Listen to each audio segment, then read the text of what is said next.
Coming up on Cannabis Coast to Coast News this week, US Senator Ron Wyden introduces a bill that would create a federal ban on intoxicating hemp products and put the FDA in charge of those regulations. The Wyden bill, really monumental day yesterday, September 25th, for the hemp industry and the cannabis industry. Kerry Hinkle was at that announcement in our nation's capital, but that group is also busy helping the hemp industry in California prepare a lawsuit to fight Governor Gavin Newsom's emergency executive order shutting down the intoxicating hemp market in that state. Plus, we talk with Aaron Smith, the executive director of the NCIA, about a combined effort to call for federal descheduling and a single federal regulatory agency for the same plant.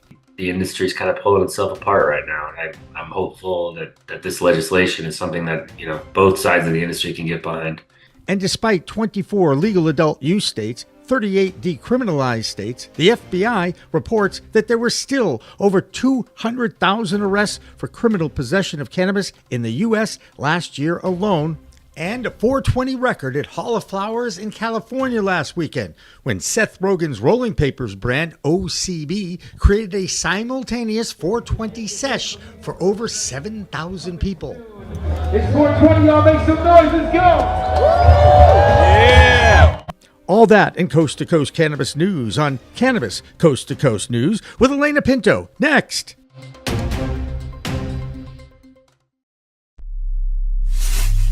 We are Pro Cannabis Media.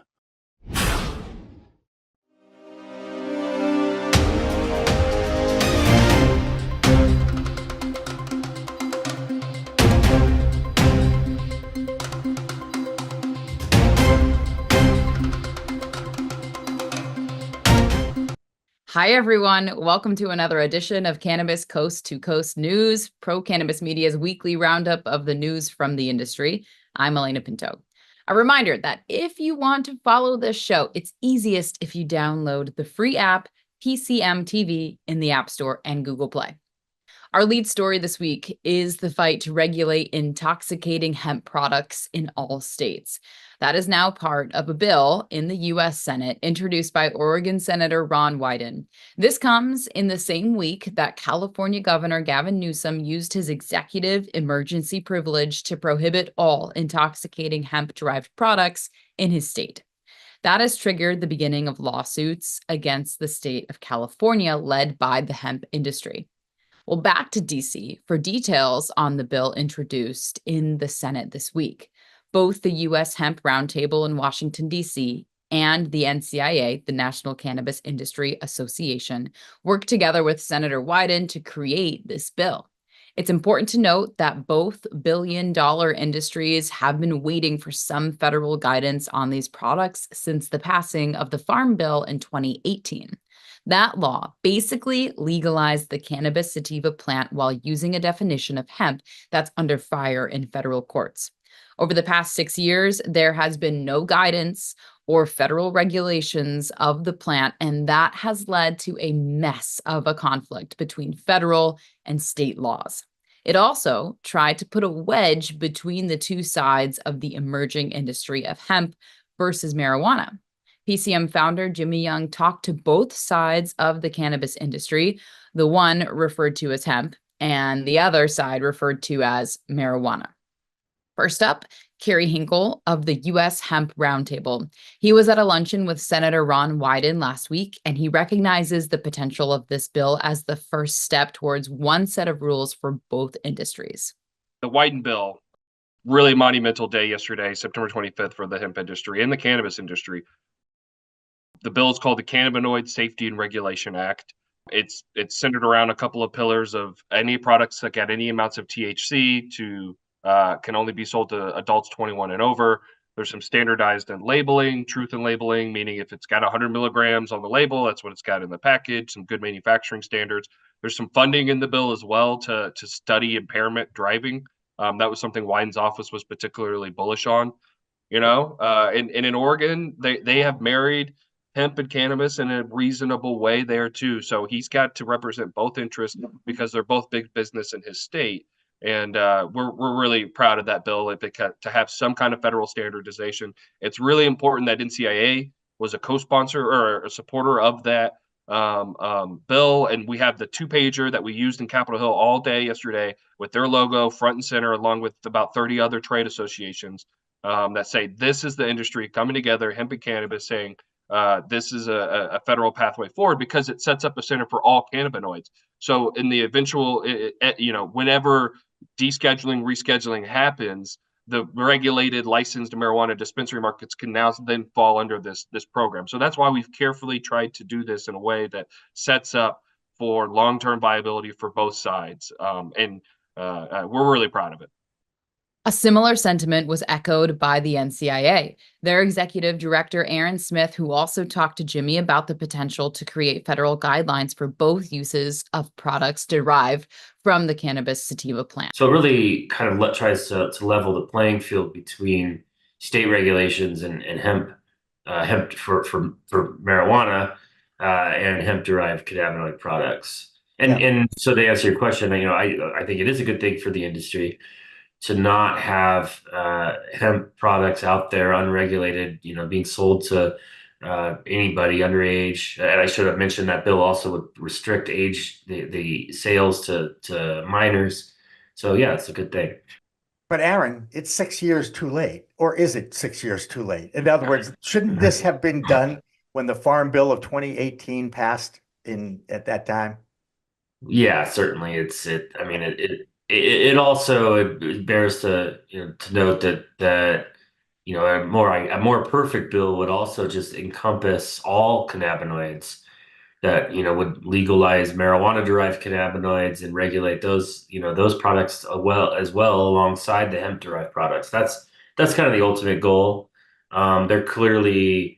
This is clearly a political move, really, I think, to try to provide a alternative to the bans that are out there, the proposed bans. I think that they also recognize that they should have done this years ago and trying to come back and fix that.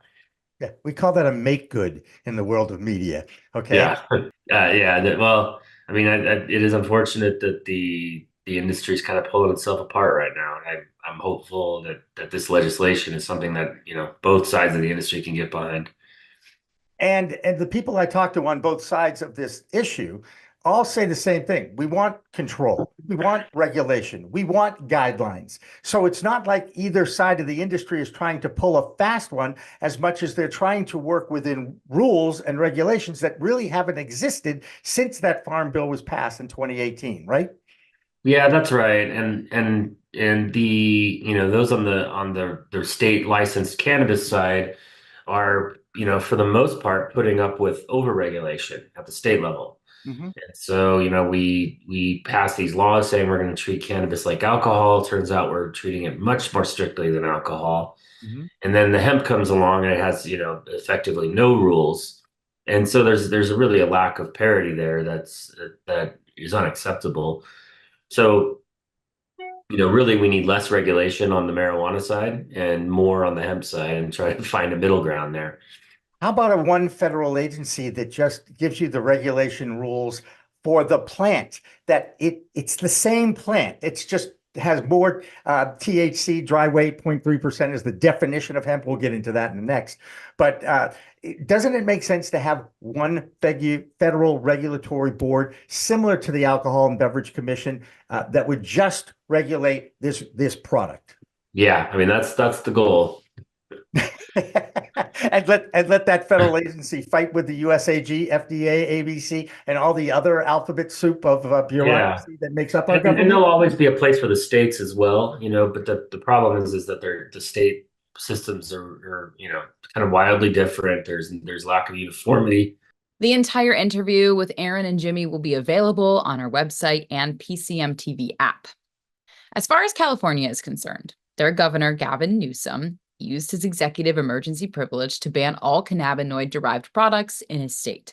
Sure enough, many in the industry think he overstepped his authority, which means he is setting himself and his state up for a lawsuit or two.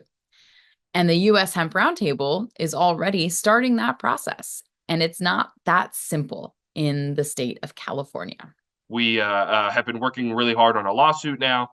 So we filed a complaint on Tuesday evening. I'm catching up to speed how of a mess California actually is. So when we filed on Tuesday night, in other states, you would immediately get a file number, and then you'd be able to place a temporary restraining order.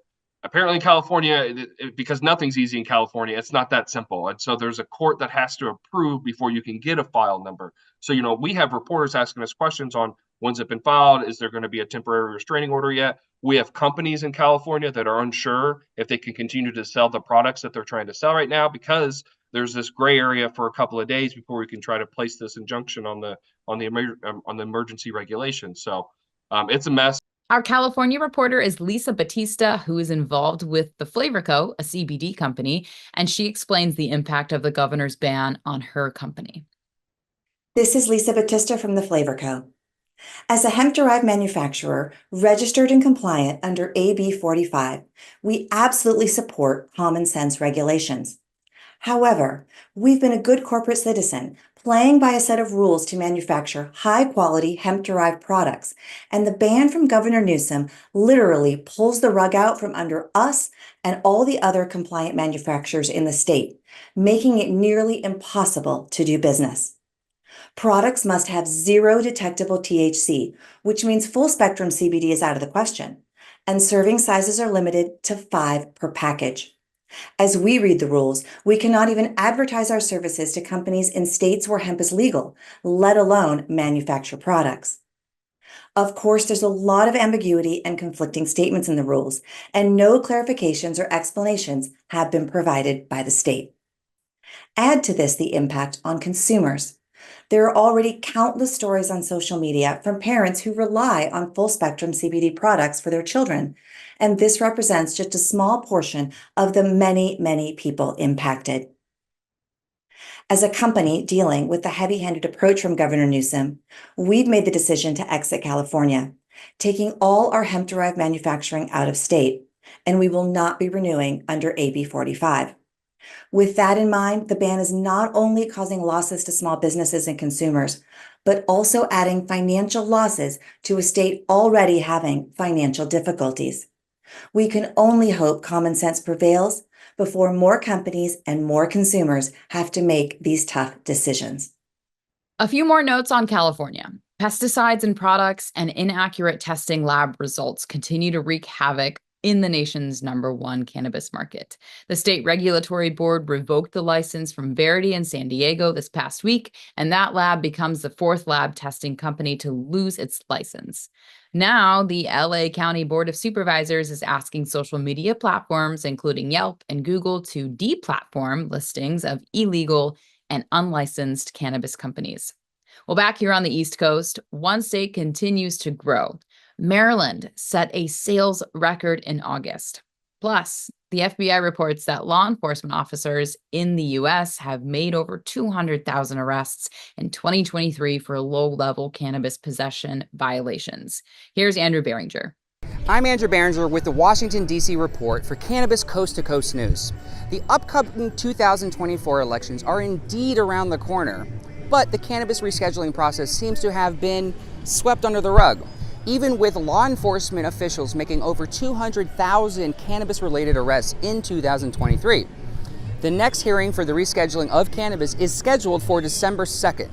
While we wait for the hearing to happen, things seem to still be moving in the background. The DEA has taken a significant step that could pave the way for cannabis reform. In a recent ruling, the agency acknowledged a new 2-part test for determining a substance's medical value, potentially simplifying the process of rescheduling cannabis. This new test, proposed by the Department of Health and Human Services, focuses on 2 key factors: widespread current medical use by licensed healthcare providers and credible scientific support for at least one medical condition. The DEA's acceptance of this new methodology comes as the agency has been deliberating on cannabis rescheduling for months. This development follows the Department of Justice's earlier criticism of the DEA's previous 5-part test as too narrow. The new streamlined approach could make it easier for cannabis to meet the criteria for rescheduling for cannabis reform. Please stay tuned for those updates coming soon. Now, in a local neighbor Maryland news, Maryland cannabis market is showing strong growth, with August sales topping $100 million in sales, according to the Maryland Cannabis Administration. This includes $73 million in recreational sales and $27 million in medical cannabis sales. The state is on track to surpass its very impressive first year of sales of $1.1 billion, which began in July of 2023. So far in 2024, dispensaries have sold $755 million worth of cannabis products, with the average flower price being around $9.50. Total sales since the market's launch have now reached $1.3 billion, while monthly sales consistently exceed $90 million a month. The state comptroller reports a 52% increase in tax collections from the first to the second quarter, reaching $22.3 million. Comptroller Brooke Learman highlighted the market's positive impact, stating the cannabis industry continues to create new jobs, investments, and opportunities, particularly marginalized areas affected by economic outcomes. Well, that's the Washington, D.C. report. I'm Andrew Behringer, reporting from the White House and our Capitol. I'll see you next week. Next up, our state reports, and this week we start in Virginia with Joe Parsons. I'm Joe Parsons with the Virginia Cannabis Connection, and this is the Virginia Cannabis Report on Cannabis Coast to Coast News. I would like to wish everyone that helped make last week's events a success a happy Black Cannabis Week. The Diasporic Alliance of Cannabis Opportunities, or DACO, was founded by Sharon Perry Thomas, and for 6 years has held Black Cannabis Week to honor the achievements of Black entrepreneurs and other important people in the cannabis community. Her vision to empower the communities that have been the most adversely affected by the failed war on drugs has grown to a now annual week-long celebration. This year was no different, with 4 major events that featured over 30 speakers, cannabis executives, elected officials, policymakers, and many more.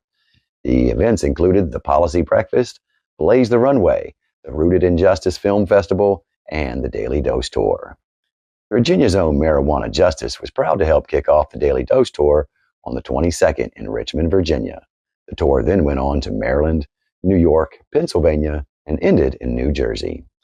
The stops on the tour were areas that were some of the worst affected by the Reagan and Bush era's war on drugs. Each stop focused on different topics of conversation and partnerships with awesome equity-based groups such as at THC Justice Now, at Life After Release, and many more.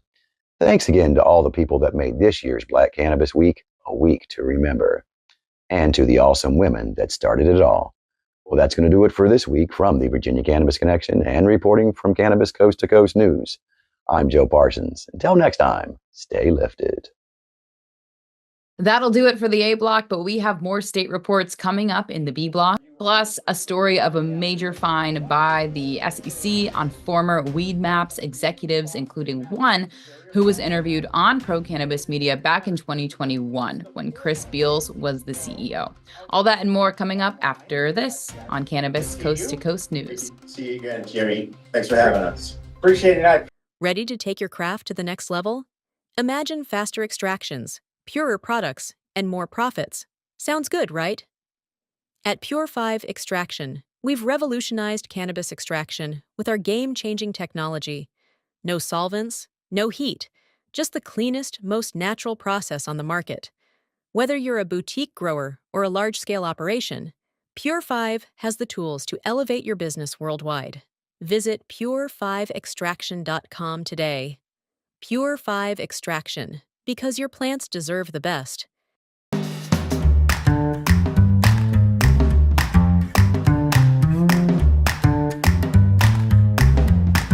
Yeah, it's a great question because cannabis is very exciting. It's almost like, mom and pop drugstores. You could start whatever you wanted. You could be pretty successful. And then there are the business people who see the revenue potential. And those are the ones that I think that are going to become the buyers going forward. And then smaller companies will be the sellers. And then there'll be another group of like, what the heck happened? And there'll probably be some craft survivors as well. But I think, the access to capital and business, this is becoming a mature business, just like craft beer or the car industry from, the 1910s to today.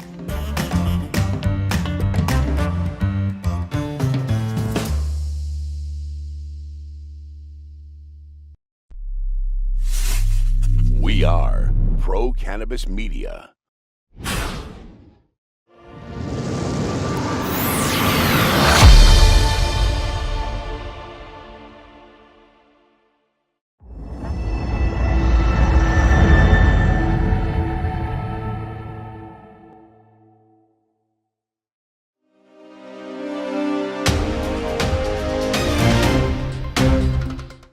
Welcome back. Hi, everyone. It is the B block now of Cannabis Coast to Coast News, and I'm Alaina Pinto. You might remember that when the state of Oklahoma opened up its cannabis licensing process in 2018 and eventually awarded over 4,700 licenses, the application fee was only $2,500 because the state wanted to make it easier for anyone to become a licensed grower or seller. Well, now, after hundreds of failures, many states point to Oklahoma as the perfect example of why oversaturation of licenses is not a good business practice, to say the least. New Mexico is now going through their own growing pains, with as many as 1,000 licenses being issued since adult use started 2 years ago. The result is that the original medical operators like Minerva Canna and Ultra Health, who have been operating since the beginning of the medical market 10 years ago, are closing their doors since the majority of the market is now being dominated by the adult use consumers. While many of the New Mexico operators point their blame fingers on the regulators, perhaps the biggest reason for failure is based more on the limitations on marketing and educational messages, which have not led to any growth in the total market, and it just killed the medical operations. So, while some states thrive, most suffer as states move from medical only to adult use. Arizona was one of the first states to offer adult use licenses to their existing medical licensees, and that state continues to grow.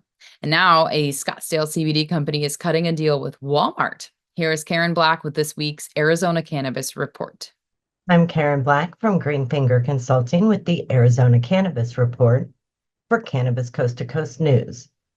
First up, CBD Life Sciences in Scottsdale announced a big partnership with Walmart. Their innovative products, including Nano CBD Coffee Creamer and CBD Pain Cream, will soon be available on Walmart Marketplace. The deal could significantly increase their brand visibility to over 120 million monthly Walmart visitors and potentially boost their annual sales by 35%. That would be on top of the 1,400% revenue increase the company has achieved since February of this year. Kudos all around. More good news. Arizona Natural Concepts, or ANC, is gearing up to launch a cannabis delivery service in January 2025. The company, which has several medical and adult use dispensaries in the Phoenix metro and surrounding areas, promises to bring you top-notch cannabis products whether you're at work, home, or play, as long as you're 21 or older and have a valid ID. But there's a catch. They can't deliver to hospitals or state parks. Go figure. Scottsdale-based Zone Properties just closed on a real estate deal in Surprise, Arizona for about $1.6 million. The site will become a new dispensary for Sunday Goods, its fourth in the Grand Canyon state. The deal is pushing the cannabis real estate powerhouse's rental revenue up to $3 million per year. Lastly, some Arizona cannabis executives gathered for an invitation-only dinner Thursday night in Phoenix. Interestingly, the event was sponsored by two telecommunications companies, perhaps signaling the industry's increasing dependence on technology or its growing acceptance as a real business segment. That's all for the Arizona Report. I'm Karen Black from Green Finger Consulting reporting for Cannabis Coast to Coast News. Ohio continues to sell an enormous amount of cannabis now that their adult use market is open, but the total sales number is now more than 60 million in just under 2 months. But all is not entirely rosy in the Buckeye State as early market growing pains and town battles continue, as Christina Brisson reports in her Ohio Cannabis Report, now sponsored by Yellow Labs and available in over 40 dispensaries in that state alone. In serene Springfield, Ohio, Ethan battles anxiety and persistent body pain. Seeking relief, he turns to Yellow Labs' Calm THC Cream, offering tranquility via delivery technology. Massaging in the cream, Ethan feels waves of peace and serenity easing his anxiety and tension. Empowered by the remarkable relief, he sets out on a journey towards healing and renewal. Drawn to Yellow Lab's transformative offerings, the Calm THC cream becomes a beacon of comfort, soothing both his physical and emotional pain. Hi again, everyone. I'm Christina Brisson with Over the Top Renovations with your weekly Ohio Cannabis Report with Cannabis Coast to Coast News. Well, football season is upon us, as I'm sure everyone's aware, and here in Columbus we are very dedicated to our Ohio State Buckeyes. So the Ohio Division of Cannabis Control wants to remind you that a non-medical use in public places is a minor misdemeanor and is prohibited to those under the age of 21. But speaking of those rules, I did want to touch base real quick on how they're not keeping us informed. If you go to the Ohio Division of Cannabis Control website and you go to the non-medical use fact, where you would obviously go to find answers to questions, right? If you go to that page and then you scroll down, there's a whole section for how do I stay up to date? And there's a whole click here button to make it easy and convenient. Well, let me tell you, it does not help you stay informed. When you click that here button, it takes you to the homepage of the Ohio Department of Commerce. Certainly not telling us anything about what is and isn't allowed, but we're going to go more into that later. Quick update on sales. As of September 14th, we're at 65 million, still going strong. And speaking of sales, we're welcoming a new dispensary to town. Reynoldsburg, who voted 64% to legalize, and who preemptively prepared in 2020 with new zoning laws to allow for non-medical cannabis use businesses, is opening their new location with certified cultivators on Livingston Avenue. On the opposite side of the spectrum, Delaware, on September 9th, in a 5-2 vote, has decided to impose a 6-month moratorium. But one councilwoman who voted in favor of not having a moratorium, Corey Hoffman, said, "I don't think we need any moratorium at this point. The state of Ohio is granting licenses, so okay, come do business in Delaware." I say smart man, because in Hubbard, where they've imposed their moratorium, they're losing all their sales to next door Warren and Youngstown. This is your weekly Ohio Cannabis Report. I am Christina Brisson with Over the Top Renovations and Cannabis Coast to Coast News. Have a great week. The Ohio Cannabis Report is supported by Yellow Labs and BetterWaysToTHC.com. Search for Yellow Labs near me and find one of 40 dispensaries in Ohio carrying these amazing mists and creams.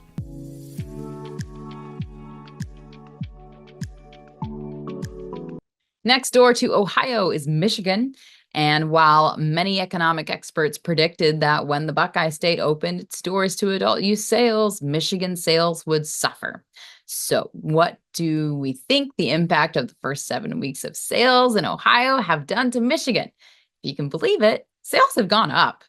Prices are lower and inventory is higher in Michigan. And not surprisingly, so are the sales. In other states' news, Green State is making transactions easier for many cannabis companies, and now they have extended their services for the growing indigenous communities. Here's Tina Tasaka in Nevada. I'm Tina Tasaka with 420 Technologies, and this is the Nevada and Tribal Nations Report for Cannabis Coast to Coast News. GreenCheck has introduced new banking services to licensed cannabis-related businesses operating on indigenous lands. This addresses a long-standing gap in financial services for cannabis businesses with tribal licenses, which have increased by 25% since January 2023. Historically, state licensing rules made it difficult for financial institutions to serve businesses on sovereign land. GreenCheck's platform now enables seamless onboarding for these cannabis-related businesses with future updates to include comprehensive regulatory rules. The Indigenous Cannabis Industry Association collaborated on this expansion, aiming to empower Indigenous communities through policy and outreach. The Nevada Cannabis Compliance Board has released revenue reports authorized by consulting firm TPMA regarding Nevada's cannabis market. According to greenmarketreport.com, dated September 25th, 2024. To summarize the findings, Nevada's cannabis market has seen a significant decline, with sales dropping from a peak of 95 million in April 2021 to around 68 million as of September 2023. A new state report predicts this downturn will reverse by 2030, driven by growth in the legal market and shrinking illicit market, currently valued between 242 million and 370 million. That's a big gap. Legal cannabis sales in Nevada reached 862 million in 2022, but the market still struggles with competition from illegal sales. Despite a 12% drop in licensed businesses, cannabis production surged in 2022 and 23, with monthly harvests nearly double those of previous years. Annual demand is estimated at 3.2 to 4.4 million pounds. Retail dispensaries increased from 84 in 2021 to 100 in 2023. And while growth is projected, federal marijuana rescheduling won't immediately create a national market. That's it for the national highlights Nevada highlights and tribal nations. I'm Tina Tasaka with 420 Technologies and Cannabis Coast to Coast News. Hey, welcome to New Jersey's Coast to Coast Cannabis News. I'm Jill Goldsberry with the news in New Jersey. And here's what's happening. I have an update, a very special update on the case that we've been following with the 3 officers out of New Jersey's Jersey City area that were fired. They're called the cannabis cops now because they were fired for lawful cannabis use under the guise of PREMA, where they are allowed to use cannabis responsibly, off duty, obviously, and purchased from a legal dispensary. Veteran owned, even better. So the 3 officers, big news this week, the 3 officers have been reinstated according to the latest news in NJ.com. Officer Palenko, Officer Manson, and Officer Riley were reinstated this week. However, the reinstatement comes at a condition. They are no longer allowed to carry weapons as of right now. And I have had a brief conversation with their attorney, Michael Rubis, who's giving me a little bit of the inside scoop. And we're looking to have him or one of the officers on the news very soon. So expect some new conversation on that. And so I'm very excited for them. They have been reinstated. They were told to report to work this week, and they are, as I said, they're not allowed to carry weapons as of yet. In other news, we have Doobie's new dispensary in West Milford opening this weekend. How do you feel about the cannabis rollout in New Jersey? And what do you think could be different, better? I think that it's growing so quickly, and I think that everyone just needs to be ready to take opportunities and adapt to whatever's being thrown at them. I think something that we can definitely work on is packaging. I think that there's a lot of waste in packaging, so I think New Jersey can really focus on getting something a little bit more biodegradable or something just more earth-friendly. Interesting. Okay, so sustainability is what you're concerned about right now. Absolutely. One of the things. Absolutely. Okay, I love that. Okay, thank you so much for that. And then, so how are you doing at NECAN? You having a good time? NECAN's great. It's fun to see everybody. It's a big community in New Jersey right now because everything's still so small. Everyone kind of knows everyone or knows someone who knows everyone. So it's a lot of fun getting to put names to faces and just kind of all being in the same room. It's like a big friend reunion. Yeah, and I know like you and I were talking, so now we finally meet in person. Yeah. It's like meeting people in real life. I know your dispensary's opening soon. Tell us, I know you're planning something big, so tell us about that. Absolutely. We have a few big events coming up. We're in our soft opening now, so you can still come. But we're going to be at the Autumn Lights Festival in West Milford, September 27th, 28th, and 29th. Okay. We have a big VIP tent. We're going to have a bunch of brands there. They'll be giving out like swag and a lot of cool stuff. There's going to be entertainment entertainment. And then the following weekend, October 5th, is going to be Juby's official big grand opening. So we'll have a bunch of brands there. We'll have entertainment, DJs, food trucks, you name it. It's going to be the party of the year. All right. Yeah, I know there's an amusement park as well that's rumored to be. Yeah, there's going to be a carnival at Autumn Lights Festival, so you'll see all of that. There's going to be like over 75 food trucks and bajillion vendors. It's all going to be just a big old party in September and October in West Milford. All right. So West Milford, people in West Milford, come out end of September, early October. If you're in the area, come through to Doobie's. And lastly, if you're in New Jersey, in the Hudson County area, you probably heard about Al Harrington's Viola Village opening in Hoboken. It was a big to-do. Lots of people came out, and so that is open. Hoboken now has an official dispensary that is celebrity owned. So we'll see how that works out there in Hoboken, New Jersey. I am Jill Goldsberry with New Jersey's Coast to Coast Cannabis News. Okay, that'll do it for the B block, but we will go back to the West Coast next and check out our international block of cannabis news when Cannabis Coast to Coast News continues, plus a flashback to last week's Hall of Flowers where a record was set at 4:20 in the afternoon. Don't go away. It's 4:20, y'all make some noise, let's go! Yeah! Ready to take your craft to the next level? Imagine faster extractions, purer products, and more profits. Sounds good, right? At Pure 5 Extraction, we've revolutionized cannabis extraction with our game-changing technology.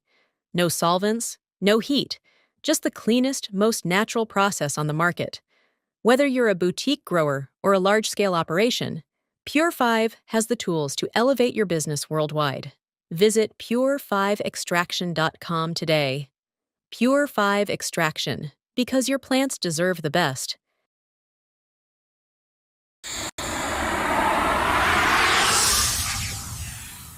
It's a whole new world of weed out there, isn't it? Everyone is learning new ways to titrate, ingest, consume, imbibe, and engage with this plant medicine we call cannabis.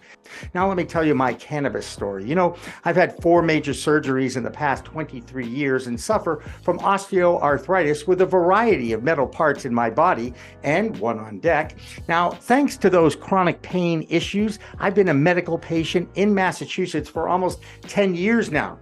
I remember my first trip to a dispensary just outside of Boston, and I told the bud tender I didn't want to smoke it anymore. So I tried edibles, then tinctures, then vaping, and now if I'm going to smoke, I only use the Weegits filtration system. What? The Weegits.com, Weegits, that's weed, W-E-E-D, G-E-T-S.com, is where you'll find the planet's coolest product that cools the smoke from everyone's favorite flower.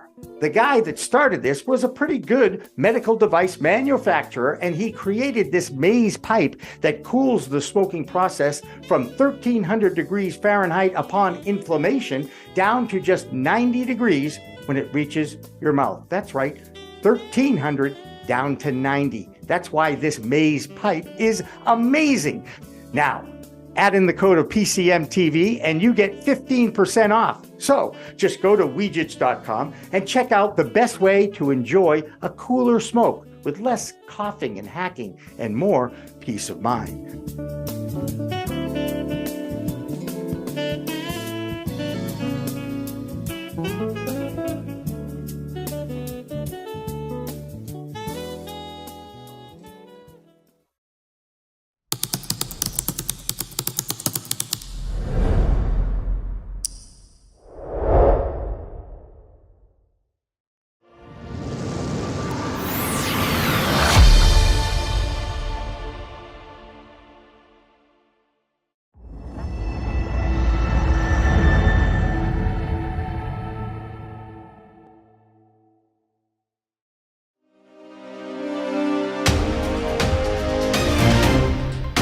Welcome back to the C block, or final section of Cannabis Coast to Coast News. I'm Alaina Pinto.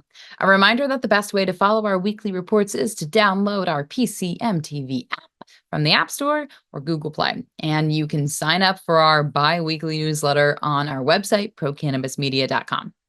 First up, A trip to the left coast as we check in on Matthew Friedlander in Washington State and Marianne Kersagi in Oregon. I'm Marianne from Alibi with the Oregon Cannabis Report for Cannabis Coast to Coast News. The news out of Oregon this week is of another large entity going into receivership. Last year, publicly traded Chalice entered receivership. Their assets were sold and are now operating again. Now, Tumalo Industries, which operates 5 dispensaries, 2 cultivation facilities, and an extraction center with a number of brands, including the renowned Dr. Jolly's, has entered receivership. The public news is that operations are continuing and debts will be honored. I hope that they're able to turn things around and both investors and vendors are made whole. That's the Oregon Cannabis Report. I'm Marianne with Alibi for Coast to Coast News. Hi, I'm Matthew Friedlander, coming to you from the owner's office here at Skagit Organics with the Washington State Cannabis Report for Coast to Coast Cannabis. Today I'm going to touch on the Blake Refund Bureau and give you a quick recap of the ADAI symposium that happened last week. So the Blake Refund Bureau came out of the Blake decision, which is a Washington State Supreme Court decision from 2021 that deemed the laws here in Washington that criminalized drugs to be unconstitutional. So what that means is that many people dating back to as far as the early 70s are eligible to have their drug convictions expunged from their records, and some of them may also be eligible for a refund due to the financial hardships that were imposed upon them during that process. So good news there. If you're in Washington, I highly recommend you go online and search for the Blake Refund Bureau, see if you are eligible to have your record expunged and possibly get a small refund from the state. At the Cannabis Alliance, we created some pamphlets to help spread the word about this program. We teamed up with Terpene Transit. They are a licensed transportation company here in the state to distribute these pamphlets to the retail stores to make sure as many people as possible know about the Blake Refund Bureau. ADAI had their symposium last week. The Alcohol, Drugs, and Addiction Institute. As expected, the narrative here continues to be about high-potency cannabis and psychosis.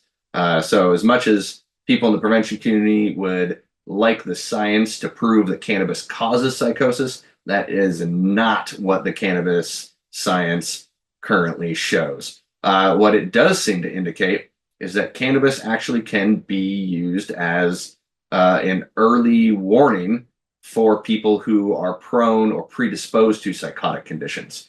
The science seems to indicate that if one of your early cannabis experiences did not go so well and you had something that could be considered a psychotic episode, there is evidence that you may later in life be predisposed to developing these types of conditions.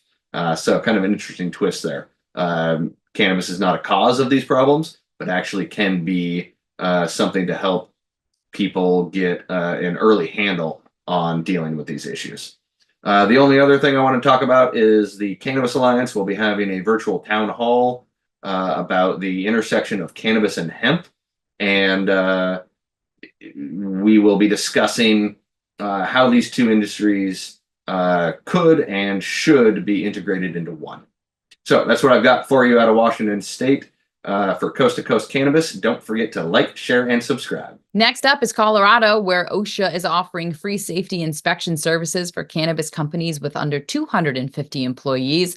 Plus, Xavier Gillet analyzes the proposed Wyden bill on regulating intoxicating hemp products. This is Xavier Gillet with the Colorado segment for Cannabis Coast to Coast News. For those that don't know me, I am the Colorado director of the Cannabis Chamber of Commerce, and I'm also a non-attorney professional at the McDonald Hopkins law firm.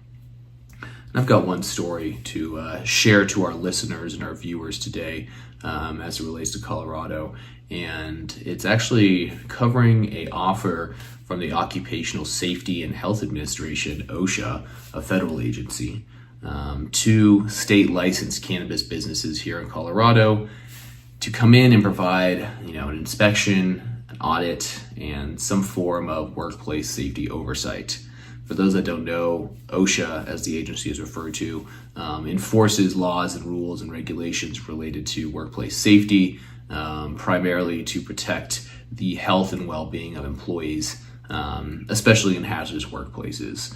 And so OSHA has apparently taken an interest in the marijuana and cannabis industry because of unfortunate issues that we've seen arise in certain cannabis facilities. Top of mind, of course, being the fatality, the death that was experienced in Massachusetts due to an employee's respiratory issues and complications resulting from inhaling too much cannabis dust during a flower processing process. And so the offer by OSHA to come into facilities here in Colorado and provide oversight, suggestions, inspections, corrective measures to those businesses to ensure greater workplace safety, especially for, let's say, marijuana businesses like cultivators that do require the handling of potentially hazardous materials like pesticides.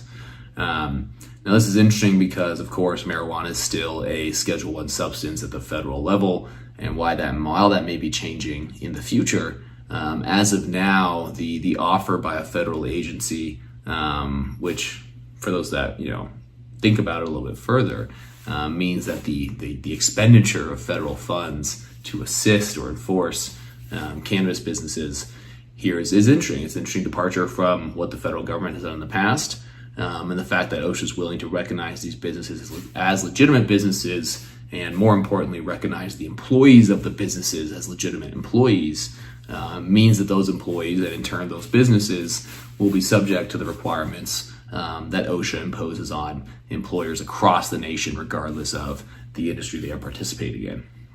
Now, the one caveat to accepting, let's say, an audit or working with OSHA through this program is, of course, that the cannabis business, once it has opened the doors to OSHA, will be subject to compliance with the requirements and the changes and the suggestions that OSHA makes during those inspections. So inspectors will come into a facility. They may or may not issue recommendations for change, but if they do issue recommendations for change, the business had better be sure to comply with those recommendations.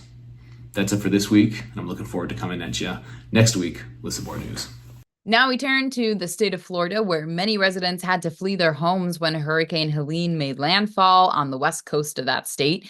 And yes, our own Jeff Aker had to evacuate for safety, but he's back and has his eyes on his Governor Ron DeSantis, who continues to rattle his sword fighting the Yes on 3 for adult use movement. And now he's causing a rift in his own Republican Party. Here's Jeff Aker with more. Hi, I'm Jeff Aker, Master Gardener from Florida, with your cannabis report for Coast to Coast News. Just got through the hurricane, okay? A lot of Floridians are suffering right now, so keep us in your prayers. On the cannabis front, Ron DeSantis just put out that PSA about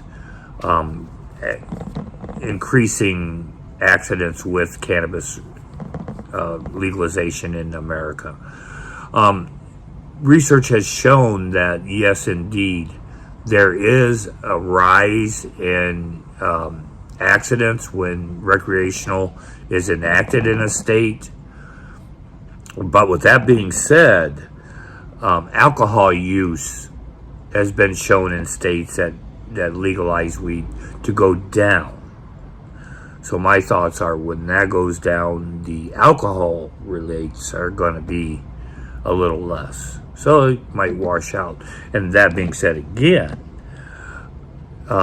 we sell beer in gas stations, grocery stores.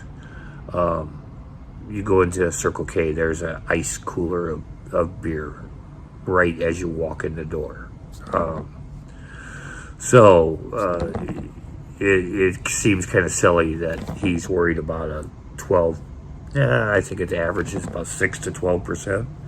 There's a lot of money being thrown at this. That PSA came out of our account. There's been like $90 million for the legalization, a large part of that given to by the hemp and some big donors. There's been $105 million on the plus, so a ton, record money going towards this legalization. This week we've had some people come out and support 3, what Donald Trump did. Ricky Williams, the running back for Miami Dolphins, did. Calvin Johnson, the wide receiver for the Detroit Lions, lives in Florida. He's going to support it. It's being heavily supported and funded. Is it a perfect bill? No. You know, it's a line item bill. I had somebody in the comments last week say he's not going to vote for it because it doesn't have a home grow.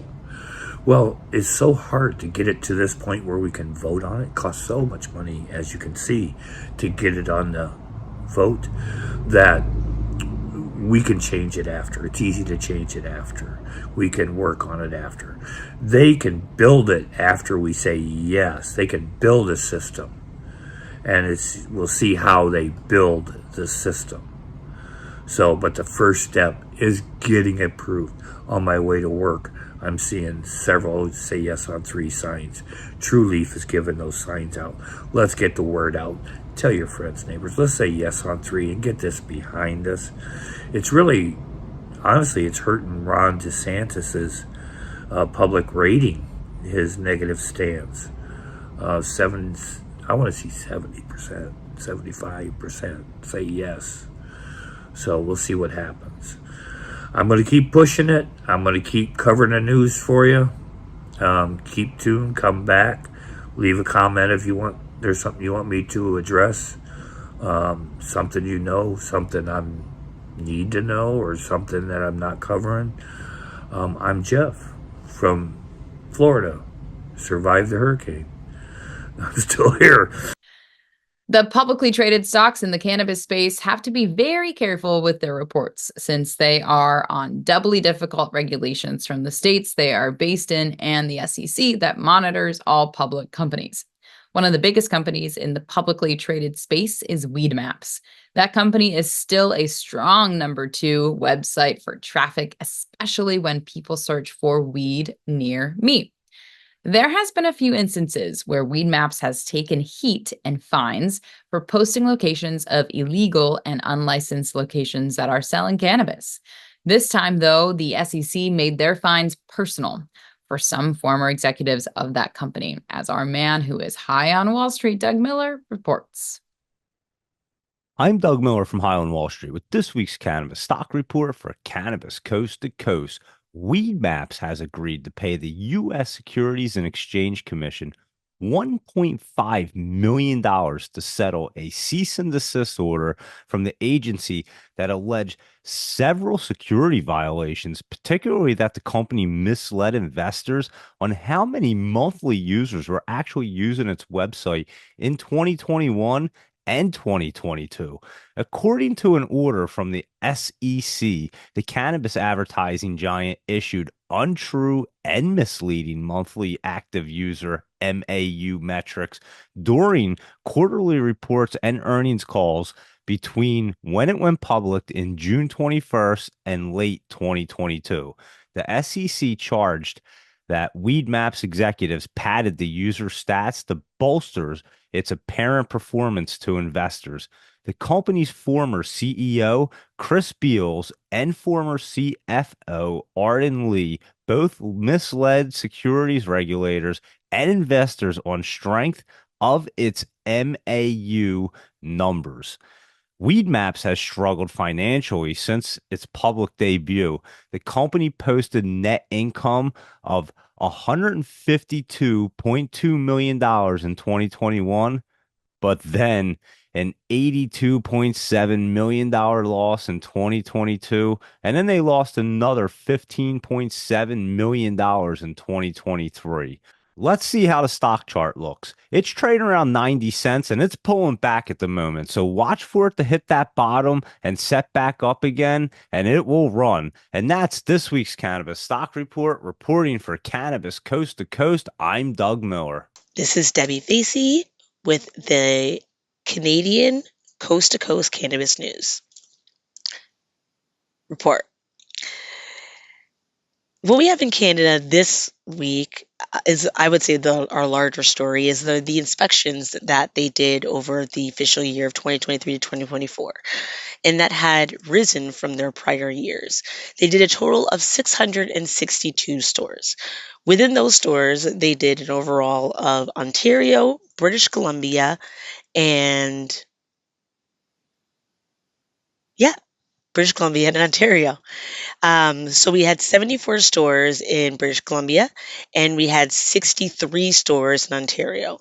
29 stores, though, were revoked from their registration, as well as 243 adapted penalties.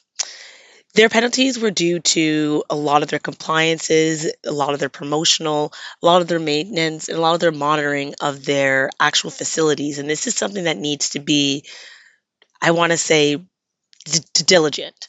It's important to make sure that not only is your facility up to par, but it is up to code every year, because you don't want to be having any sort of penalty, and you also don't want to be losing your license.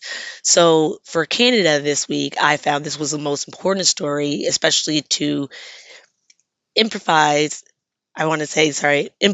the importance of having your facility clean, up to par, and up to code.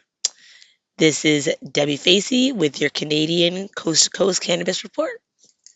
Peace. And finally tonight, a flashback to the Hall of Flowers trade show and celebration in Santa Cruz last weekend. Seth Rogen's rolling paper brand OCB was involved with the promotion of a simultaneous celebration of 420 in the afternoon, when an estimated 7,000 attendees fired up all at once. PCMTV's Eric Williamson was there for his group meetup and shared video of that moment. It's 420, y'all make some noise, let's go! Yeah! We smoking with the legend Khalifa, let's go! Of course, now that the unofficial record is established, you have to wonder when some other savvy marketer or trade show or concert venue will try to break that record. But for now, OCB's rolling papers that Seth Rogen is involved with holds that record and established the mark. One more reminder, you can take a shot of the QR code on the screen that will take you to the App Store or Google Play, so you can download the PCMTV app and get direct on-demand access to this news show and another 50 programs produced by Pro Cannabis Media over the past few years. I'm Alaina Pinto. Remember, it's a whole new world of weed out there. Use it responsibly, and we'll see you next time. We are Pro Cannabis Media.